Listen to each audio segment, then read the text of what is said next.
Growing on Instagram is tough right now. I see it and I know that you guys see it. Instagram is not in the transitionary period that it was in last year where any reel you posted, you were going to get thousands of views.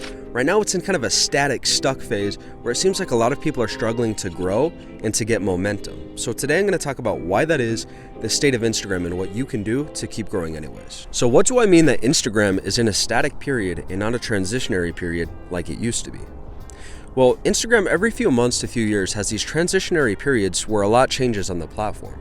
That might be the algorithm changing significantly and prioritizing different things from you, or that might be new features like carousels and reels.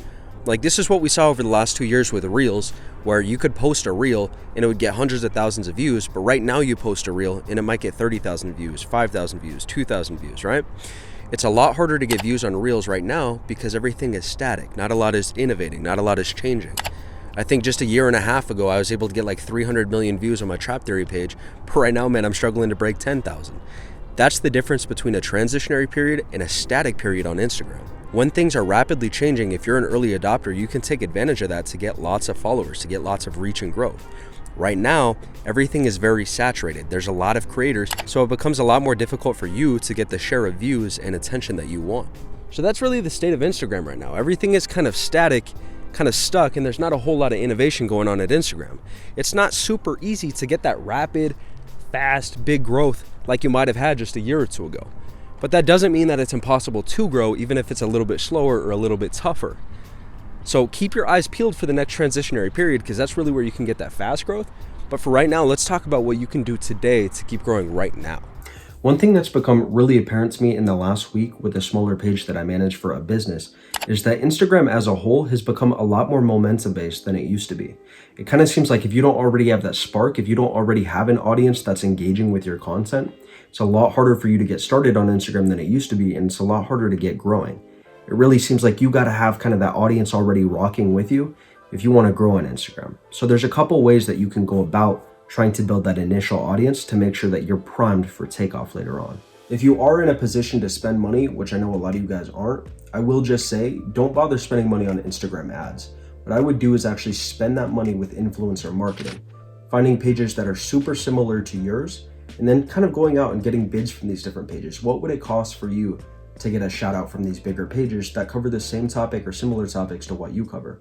And the reason that I say that's a way better way to spend your money than Instagram's kind of like generic ads feature that they try to get everybody to spend money on is that Instagram's feature is not that specific. It's hard for you to actually gauge what people are interested in. The kind of controls on that is just not going to be as specific as what you can find by actually targeting pages that you know your audience follows and engages with. So for instance, you got a rap page like I have. It's going to be more worth your time to go and find a bigger rap page than yours and try and get a shout out from those guys. If you don't have money, an alternative for this is doing shout out for shout out with pages that are your size or slightly smaller. But another strategy that I really love if you've got a smaller page, and Instagram keeps trying to kill this strategy, is the follow for follow method. This is the idea that you're going to go to those pages that are similar to yours and find the followers that are actually engaging with their content, and then you're going to follow those people, maybe engage with some of their content in hopes that they'll follow you back. Now, you don't want to do this too aggressively because it really can kill your page. Instagram is trying really hard to get rid of people kind of spamming each other with the follow for follow method. So if you've got a newer page, like if you just made it, I wouldn't recommend doing this with something more than like 30 people a day, 40 people a day. But if you've had your page for a couple months now, you might be able to bump that up to about 80 people a day. But I do like to do that with the businesses that I manage, because if you do it right, if you're not too aggressive and tipping Instagram off and seeming kind of spammy with the amount of people that you're doing, it's a way that you can get, 5 followers every day coming in, 6 followers every day coming in, just because you're kind of marketing yourself or getting out there in front of your target audience. And again, it's a free method. And just really quick, if you guys do want any more information on the follow for follow method or any of the growth hacks I use to get to over 30,000 followers, click the link here. It's going to take you to my ebook, which is free. All I need is your email. As far as the actual content for your page, a lot of people are seeing more reach and more growth with their reels than they are with photo posts. But for me personally, I see more reach with photo posts and more growth with photo posts if I use 30 targeted hashtags than I do with reels. There's not necessarily a right one. What this is really going to boil down to is, what is your audience like best and what are you best at creating? So if you have the time or if you have the resources, I would definitely test your reels against your photos and see, okay, which one of these is actually bringing me in more viewership and more followers. But if you're at a spot where you're like, dude, I don't know at all what I should be creating, another strategy is to actually go to the top leaders in your niche or your category, whatever you're covering. Maybe that's health and wellness, and say, what are the top creators creating? Are they creating reels? The guys that are blowing up in front of you right now, maybe the guys that have 30,000 followers, 20,000 followers. Use those guys as a way to kind of collect data and actually see what's working best for them. And maybe try that on your page. And you can actually do that with the exact kind of questions, topics, or ideas that they cover, is say, okay, I see from all of my competitors, these are the topics that are doing the best in my niche. I'm gonna try to cover those topics or that information on my page too.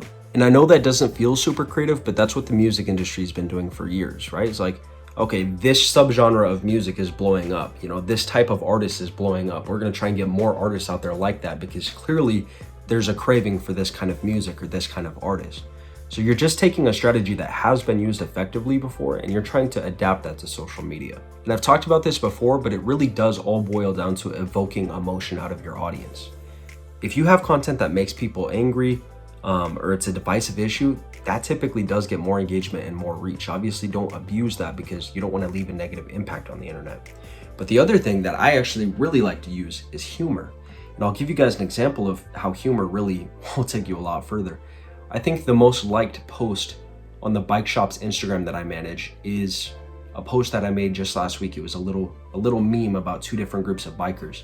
And it's done like 300 likes in 2 days, which is incredible for that business. And another example of this is we posted a video actually to Facebook where we made kind of a funny promotional video for one of the products that we were selling. It's kind of a liner that goes inside of your bike's tire. And this video got 11,000 views on Facebook in a month. And we actually became, for that month, we actually became the top selling dealer for that item in all of Utah. We actually had a rep come out and talk to us, to see what our strategy was, to see what we were doing. So that just goes to show you the power of using humor or trying to evoke emotion out of your audiences. If you can get people really worked up, really laughing, really having a good time with your content, and having more than just kind of a milquetoast content, that's the best thing that you can do. And I'll challenge you right now, scroll through your Instagram or through any of your social media platforms and see who are the people that you follow and engage with the most. Who are the people that you're really waiting for their videos? It's probably somebody that does evoke that emotion out of you. Maybe it's a political page, you really love their opinions, you love the way that they debate. Maybe it's somebody you really love their outfits. You get excited because you're like, dude, that's sick how they pieced that together. Ultimately, that's the number one thing that you want to do as a creator, is really evoke that emotion out of your audience. The worst thing that you can be is boring, because people are just going to scroll past that. And one of the metrics that Instagram is really starting to look at is your session time, right? How long are people spending with your content? Are they binging your page? That kind of bingeability factor, the ability for people to look at your content, then go to your page and keep scrolling through your content, Instagram looks at that very favorably. So the worst thing that you can do is have scattered content that's everywhere. That kind of kills that bingeability. You want to have content that's pretty uniform or pretty on brand. And then you want to evoke that emotion out of people so that they stay scrolling, they're really interested, and they keep going through your page. I also said this a couple weeks ago, but make sure that you're using all of Instagram's tagging features, right? They just made it on Reels so that you can tag 3 topics. When I do that on my Reels, I get more views. They've made it so that you can tag, people, locations. They have all of these features. They have notes now. Make sure that you're taking advantage of all of that, because each one of these is just an additional avenue for people to find your page, look at your content, and possibly engage with it.